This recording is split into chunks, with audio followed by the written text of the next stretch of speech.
asalaamaaleykum mbokk yi di nuyu ku nekk turam ak santam di jaajëfal journaliste yi fi teew man la Birame Cissé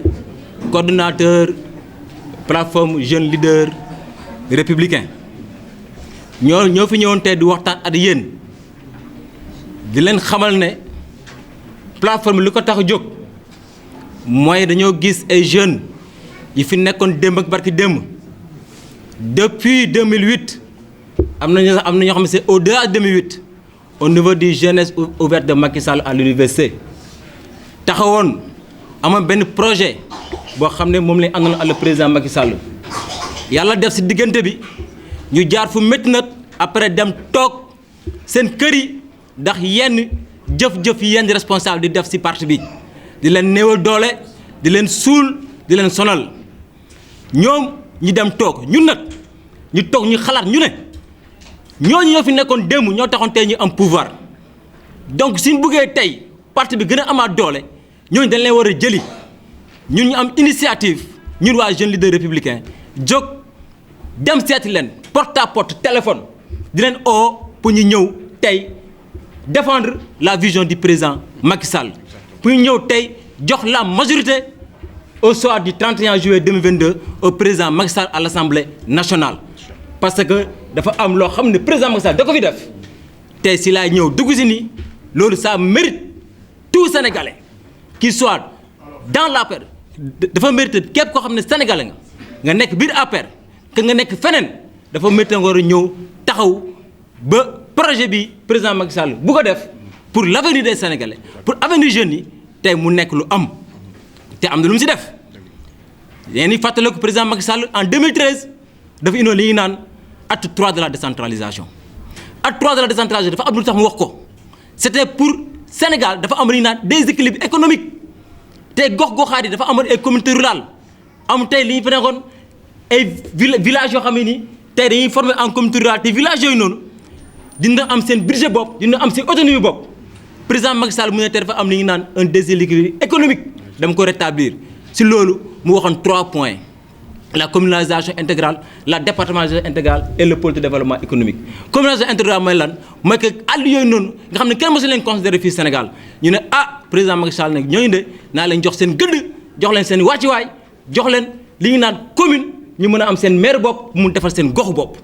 loolu mooy dëgg département yi tamit y avait le conseil régional mu ne conseil régional yi seetlu neen le département ville yéen ñëpp mu ngeen teg seen bët soo leen demee Kaolack il y a 3 départements il y a le département de Kaolack il y a le département de Nioro il y a le département de Guinguinéo demal Guinguinéo amul dara demal Nioro amul dara mais Kaolack lépp nga fa parce que le conseil régional c'est lui qui gère beaucoup sur la santé l'éducation yëpp et cetera les routes tout ça c'est le conseil régional qui gère ça Macky Sall nañ mais on cesse nañ ko dagg dañoo war a def ku nekk lu mérite ñu jox ko mu ne def leen conseil départemental comme ça sa département fi nga dëkk nga am sa président conseil départemental bu la defar sa gox foofu la njëkkee mu ne mais loolu doyut de parce que pour bëgg développement te da nga war a indi benn projet de développement c'est le président Macky Sall indi le PSE si PSE bi mu ne 3 axes la indi premier axe bi c'est quoi c'est la transformation société de notre économie création d'emplois création de richesse deuxième axe bi mu ne capital humain potentiel social développement durable troisième axe bi mu ne paix sécurité bonne gouvernance ces axes yooyu noonu sont des axes yoo xam ne ku ko dégg di nga xam ne kii ko am vision la dama leen koy wax lu tax ma ne leen ko am vision la depuis indépendance jusqu'à le moment où le président Macky Sall a pris le pouvoir il y avait que 70% de notre économie a été soutenue par le secteur tertiaire su ma nee secteur xam mooy lan mooy banques yi ku fi nekk su ma leen ko laajee xam ngeen ko et étranger leen mooy lan téléphone yi télécommunication ku fi nekk su ma ko laajee xam ngeen ko et étranger leen léegi loolu tey ay yeneen transport yi tout ça et étranger ñoo ko téewoon mais dëkk buy dem si étranger du téye sa yëf président Macky Sall ne man de tey économie dañ ko war a changer mu ne la transformation structurelle de notre économie mu ne kon léegi nag fa lay gën a appesantiru yéen jeunes yi laay waxal dellu leen mu baax a baax président Macky Sall mu ne damay appesantiru sur le secteur primaire qui est agriculture élevage pêche mu nekk secteur boo xam ne nii day créer richesse day créer emploi si nan la agriculture élevage ak pêche di créer richesse ak emploi tey yéen jeunes yi ñu laay waxal président Macky Sall def ne na jeunes yi delluwaat si suuf si na nit ñi delluwaat ñu dem béy parce que tey autosuffisance alimentaire suñ ko amut tey gis ngeen lu xew si guerre Ukraine bi ak kii gis ngeen ko tey vie bi cher na il a fait tous les efforts sama camarade dina si ñëw il a fait tous les efforts pour maintenir cette vie là mu bañ a extrapoler mu bañ a nekk vie bu gën a cher moo tax tey président Macky Sall depuis au début ba fi ñëw 2012 autosuffisance alimentaire donc je pense qu'il avait vu la vision était claire mu ne léegi autosuffisance alimentaire damay fexe ba suñu agriculture mu doy suñu gerte doy suñu ceeb doy suñu lépp doy te mun si te incha allah rabi sama camarade dina si dellu si waat ñu xam exactement ce qui léegi nag si PSE bi mu ne transformation structurelle mooy lan dama leen di jox benn exemple bu ndaw benn doomu gerte bu njëkk ba dañ ko doon jëlee si tool bi yóbbu ko si saako bi jël ko yóbbu ko si avion mu dem président Macky Sall mu ne déedéet loolu day jeex xam ni ñuy def dañuy jël benn doomu gerte bi ñu transformer ko def si chocolat def si diwlin def si ñu ajouter lu mu nekk de la valeur ajoutée ñu créer de la richesse mais ñoo koy def et nit ñoo koy def on va créer de l'emploi c'est ça la vision du président Macky Sall mu ne mais loolu la moo koy def et industrie ñoo koy def et usine ñoo koy def mu ne usine de su fekkee ne mooy parce que le secteur primaire dañ ko war a annuler à le secteur secondaire qui est l'industrialisation mu ne usine ñu ko def de kon ne est-ce que suñu courant doy na mu ne déedéet mu ne kon ne balaa may def dara bay industrialiser bay transformer damay fexe Sénégal courant doo fi te loolu dëgg la tey président Macky Sall il a doublé la capacité en énergie au Sénégal en 2012 il y avait 573 mégawatts en ce moment il y avait 573 mégawatts lañ amoon ci courant tey on a plus de 1600 mégawatts il l'a doublé c'était pourquoi jeunes yi président Macky Sall moo leen di liggantil que tey courant bi su fekkee tey soo xoolee électricité bi tey soo demee si àll bi tali am na fa ndox am na fa courant am na fa lu tax PUDC moo ko fa yóbbu lu tax Puma parce que tey axe frontalier yi Puma mun fa di def courant comme PUDC di def ndox di def lépp pour tey suba si industrie yooyu ñëw Sénégal pour mun na nag taxaw liggéey Sénégal parce que dëkk ne wax dëgg tey gars yi mënuñoo ñëw Sénégal investir tey il y a pas benn politique environnementale boo xam ne tey suñ courant doy na suñ ndox doy na suñ ko amul yaay di mun a dem dafa président Macky Sall ne kon damay def courant mu doy sëkk comme ça privé yi mun a ñëw étranger yi mun a ñëw mais nag fa la gën a yaakaaree mu ngi ko yaakaar secteur privé national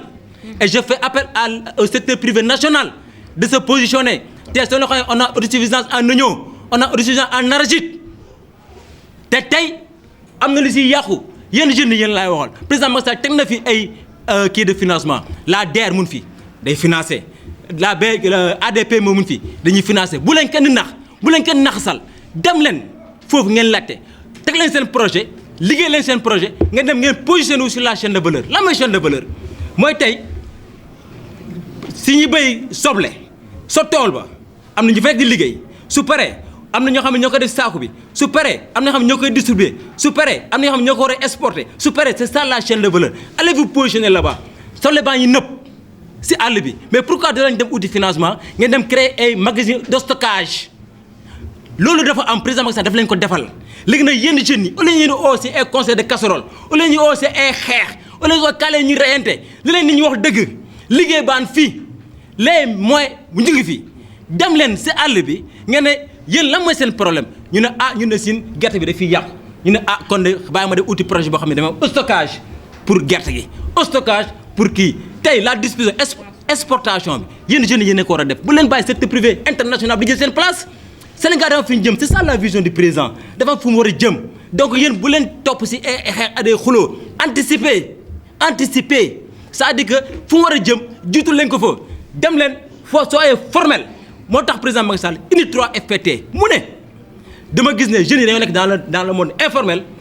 xaar ma formaliser leen tey 3FPT day former su la former léegi après yow soo paree am sa expérience tout ça mun nga dem nag nga uti say kayit say nit yaa say registre te lu mel noonu sa xamul nag président Macky Sall les kayit yi registre daf ko wàññi il y avait une procédure très lourde mu ne lii dañ koy wàññi ba tey jii soo ko bëggee soxla bu njëkk fa doon dem chambre de commerce tey soo demee si impôt nga am ko donc si loolu laa di faire appel jóg leen taxaw leen xeex leen dem leen liggéey te bàyyi ay concert de casserole di terminer si dégg neen fi soo xoolee tey la liste de Benno Bokk Yaakaar c'est la meilleure liste Yewwi lan mooy seen liste yéen ñi fi toog fii est-ce que xam ngeen ñan ñoo ne si liste bi yéen li ngeen jox seen assemblée nationale koo leen xamul kenn xamu ku ne si liste bi wax leen ma ka mu ne si liste bi liste Benno Bokk Yaakaar Aminata Touré kenn di ko nattamle ñëpp ko xam laa tête de liste Benno Bokk Yaakaar Aminata Touré ñëpp ko xam amul kenn nag ku xam yéen fii nii tête de liste bu nekk foofu kenn xamu ko donc je pense que soo leen dem bay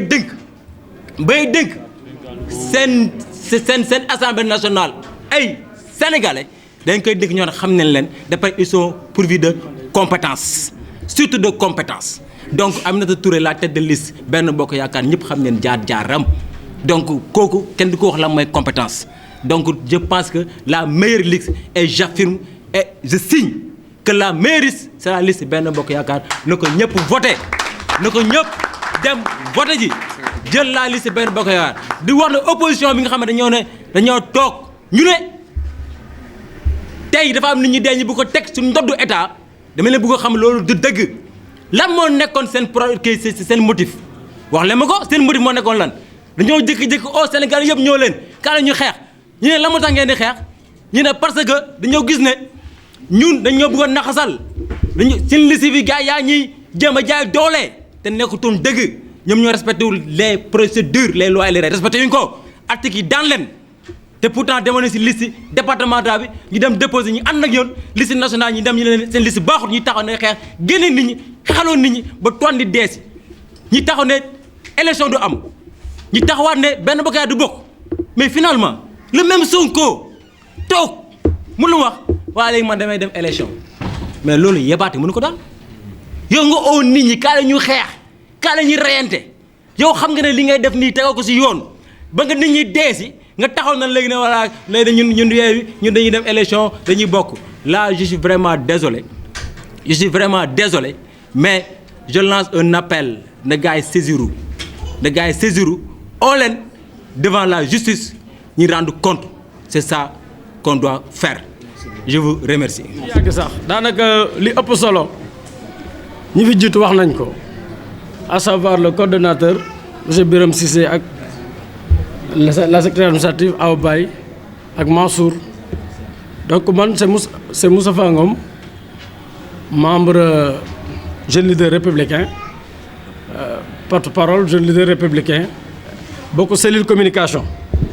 bon fi may waxee nag du yàgg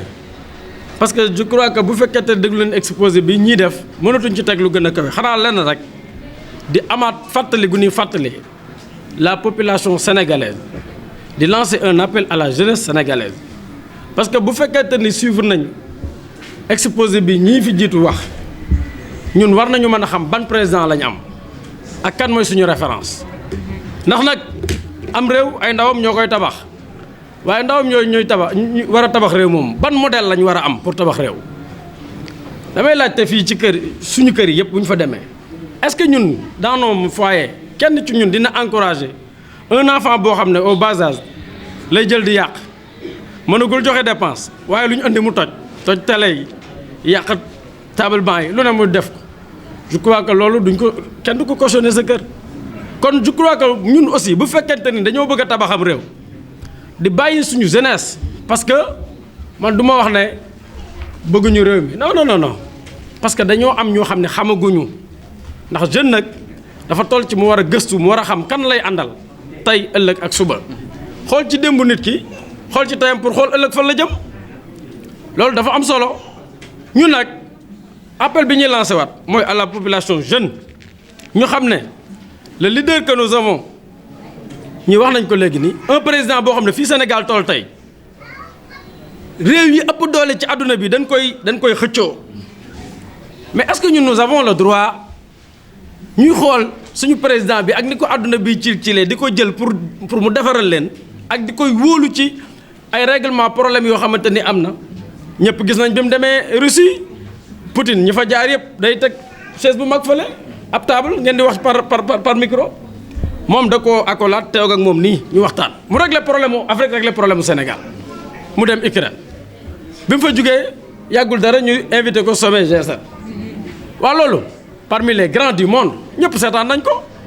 ñun bu fekkee dañoo am président bu mel noonu ñun Sénégal mu kooku nga xamante ni teg na Sénégal ci ay raay pour mu dem wax dañuy nekk fii di seetaan ñu koy waxal ay yoo xamante ni tegul fen te ñu xam ne ndax boo waxee buñ tegee seen wax joo xamante ni jëmul kër dañuy wëlbatikuwaat naan waaw askan wi dañoo sonn mais askan wi dañoo sonn loolu du lay parce que xam nañ ne le président Macky Sall 7 ans yi mu njëkk a toog fii amul dara lu yokk ci denrée kenn du ma weddi fi mu fekk prix da koo wàcce ba fii may wax ak yéen nii mën ngeen ci teg seen loxo ci gaz ci suukar ak ci yeneen ak yeneen ak yeneen adduna bi moo toll fii te mu ngi koy xeex lu mu mën pour Sénégal am autosuffisance am ci ceeb ci dund ak ci lépp lu mu mën doon mais ñun ñëpp xam nañ ne Sénégal léegi di nga toog 6 mois yoo xamante nii mais soble boo fi lekk sauce boo fi lekk soble fi Sénégal gi lañ koy bayee te am nay temps suñu jigéen ñi boo leen waxaan dañ naan soble mbay mi duñ ko jënd mais ça c'est des progrès actuellement nii boo jëlee Sénégal dëkk yi ci lekk ceeb boo xamante ni bayuñu ko bariwul peut-être c'est dans le centre wala un peu à Dakar mais boo demee Waalo ba Casamance ba tourné ba mu jeex ñëpp ñu ngi lekk ceebu mbay mi. je crois que loolu ku ne kooku amul vision sans compter réalisation yi ñu fi wax duñ ci dugg ndax ku loolu moom ku ne da koy gis kon nag kooku bu fekkente ni fas yéene nañoo jëmale ci yokkute fas yéene nañoo jëmale ci avancement mais je crois que Sénégal ñun kooku dañ ko war a jàpp jeunesse bi yeewu leen waay. étudiants yaa ngi nii mën nañ ma seede lañ fekkoon université ci ay prix restaurant ak ay ticket mais loolu wàññeeku na au moment où tey jii àdduna bi toll foo xamante ni lu bari dafa yokk njëg yëpp dafa yokk kon bu nee président boobu bëggul jeunesse am waaye loolu ay wax la ak ci waxi caaxaan ndax xam fi mu jëmale ndawam moo tax comme ni ko suñu camarade yi waxee léegi ni ci pétrole bii nga xamante ne di tey am nañ ko ba nga xamante ni ñenn ñu mal intentionné ñi am na ñu leen topp ci àdduna bi pour ñu tas Sénégal def ko ab partage de gâteau ndax réew mu am pétrole te amuñu fa accès dañ koy bëgg a boyal suñ ko boyalee nag le temps ñuy arrangé ñoom ñu ñëw di exploiter suñu pétrole di dem président Macky ne déedéet loolu du fi am